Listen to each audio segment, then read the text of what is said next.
Bismillahirrahmanirrahim. Allahumma sholli ala Sayyidina Muhammad wa ala ali Sayyidina Muhammad. Untuk mapel sirah kali ini, bab pertama, bab ke-1 menjelaskan tentang perjalanan Nabi Muhammad sallallahu alaihi wasallam. Yaitu yang pertama kali menjelaskan tentang wahyu yang pertama kali diturunkan. Saat itu juga Rasulullah secara resmi diangkat sebagai nabi, sebagai utusan Allah.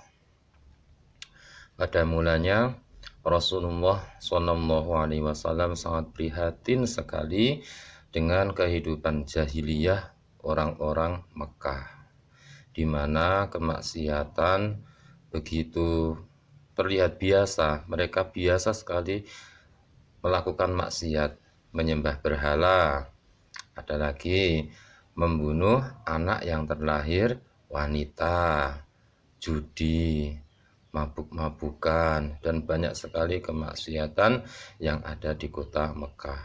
Padahal kota Mekah adalah kota suci, di mana ada bangunan peninggalan Nabi Ibrahim hingga sampai sekarang, yaitu Ka'bah. Dari keprihatinan Rasulullah tersebut, beliau sering sekali mengasingkan diri atau sering disebut dengan uzlah. Ada istilah lain namanya khalwah, mengasingkan diri di Gua Hira.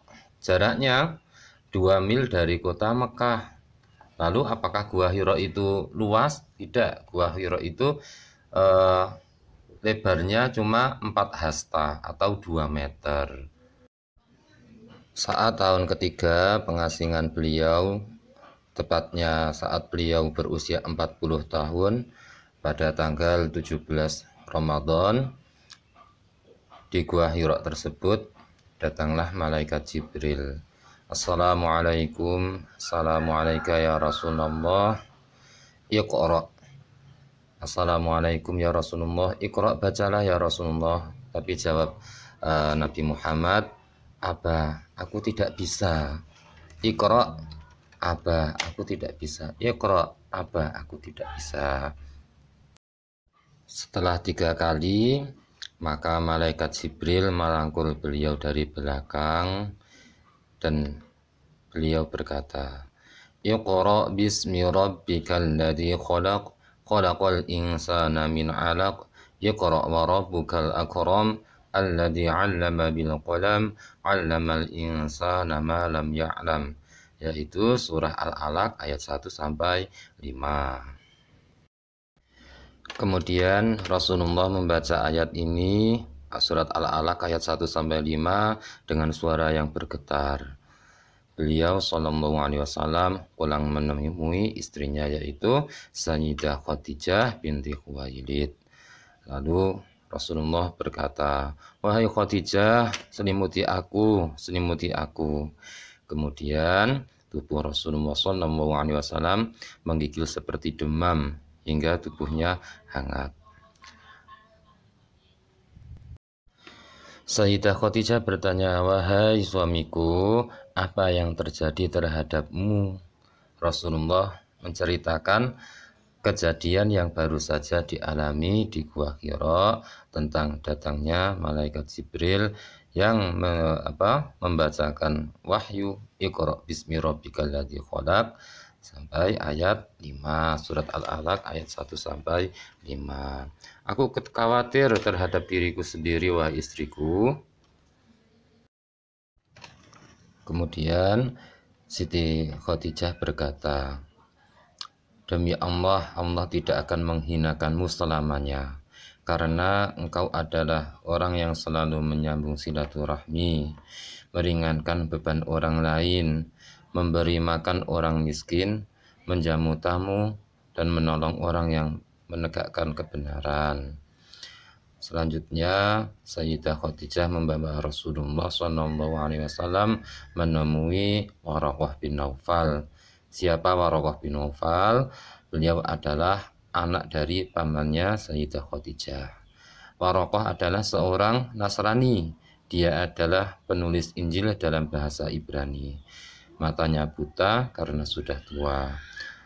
Sayyidah Khadijah berkata, "Wahai anak pamanku, dengarkanlah dari anak saudaramu."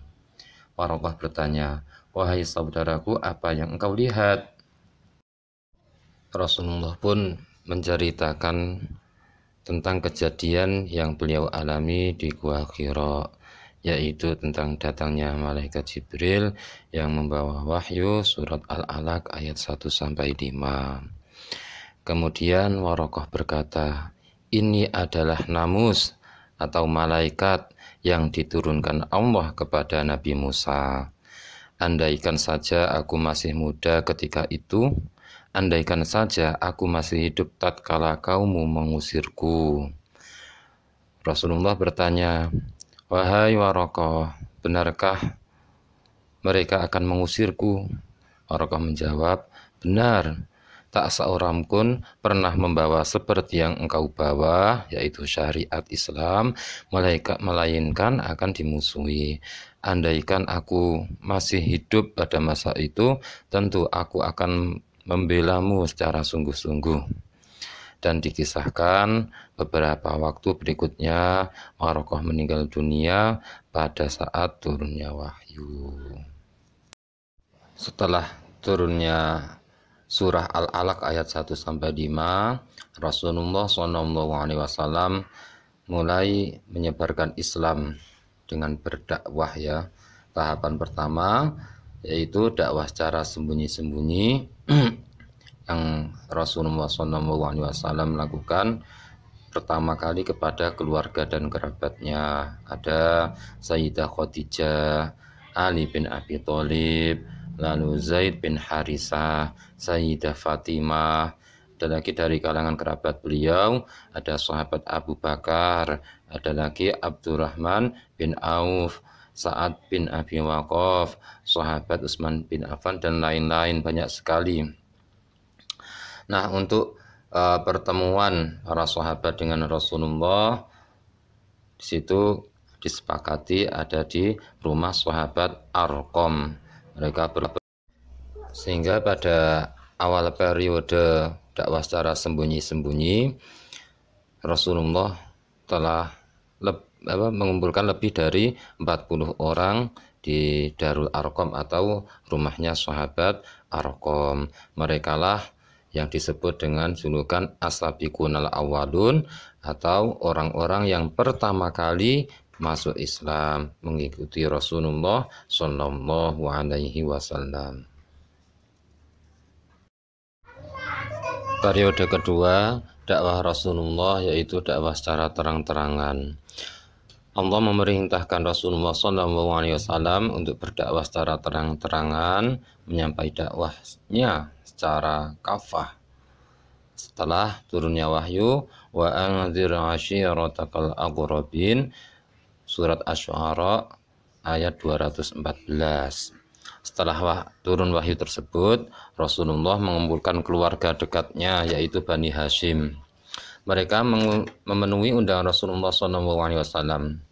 Jumlah mereka 45 orang. Sebelum Rasulullah SAW berbicara, terlebih dahulu Abu Lahab mendahului dengan mengangkat pembicaraan. Abu Lahab berkata, "Wahai Muhammad, mereka yang hadir di sini adalah paman-pamanmu sendiri dan anak-anaknya. Maka bicaralah dan tidak perlu bersikap kekanak-kanakan. Ketahuilah bahwa tidak ada orang Arab yang berani terhadap kaummu.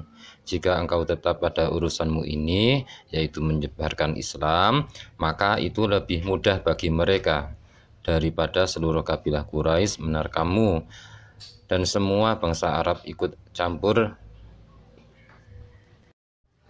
untuk menghancurkanmu. Engkau tidak akan pernah melihat seorang pun dari bani bapakmu yang pernah berbuat macam-macam seperti yang engkau perbuat saat ini." Rasulullah SAW hanya terdiam. Kemudian pertemuan itu bubar, tidak menghasilkan apa-apa. Rasulullah SAW mengundang Bani Hashim untuk yang kedua kalinya, dan dalam pertemuan itu beliau bersabda, Segala puji bagi Allah dan aku memujinya, memohon pertolongannya, percaya dan takwakal kepadanya. Aku bersaksi bahwa tidak ada ilah selain Allah semata, yang tidak ada sekutu baginya.